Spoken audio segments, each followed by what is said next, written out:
Annyeong. So let's continue on working our way through the second BTS cookbook, and let us make some japchae today. It is part of the section for dishes for special feasts. The little story talks about how at the 2020 Festa dinner, how they all kind of split up and recreated what it was that they made back when they first debuted and things like that. And Namjoon had made the japchae. So we are going to go ahead and get working on that. It's essentially glass noodles and some vegetables and some beef that's all been stir-fried together. Looks really simple to do. It's just some of the things are kind of time consuming. I gotta let the noodles themselves soak for like half an hour, things like that. But it should be really easy. So let's get going.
we have finished making our japchae. It smells really good. It looks really good.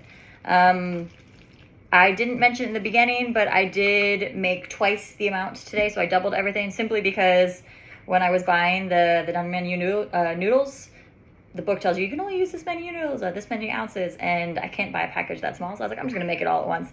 And it's really funny because the book advises at the end when you're finally stir frying the noodles to add the sauce in slowly. And so I did it at first, and I was like, I can see the color going all over the sauce, obviously because they're glass noodles, so like the sauce, I can see it in there, but then I tried tasting it, and I was like, tastes like nothing, let's go ahead, full on, all the sauce. So that was a fun little thing for me. I did also want to mention, in case anyone is ever curious, why when the book says something like to julienne the carrots, why I do not do that. It's because of the fact that my child likes to try these recipes and stuff like that as well, and she's going to be here later on and stuff like that, and she doesn't like carrots julienne. She like, I don't know, she likes like, she's perfectly fine with like veggie pasta, like if we're having like carrot pasta or something like that, or zucchini pasta, she's fine with it like that. But for some reason, if she can easily tell it's like a carrot and stuff like that, she doesn't like eating them that way. So I have to do mine in little cubes instead. So, and if anyone has ever wondered, that's why. But let's go ahead and try this. Like I said, it smells really, really good. Try it now before my child gets to have some of it later on. I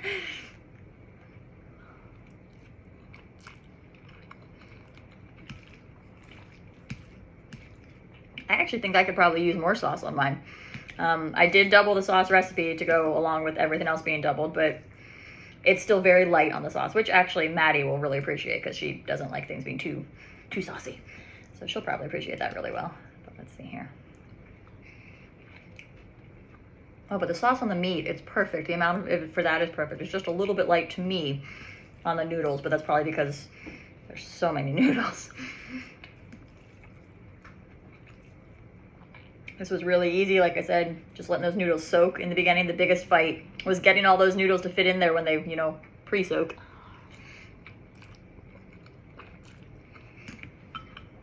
Yeah, this is really good.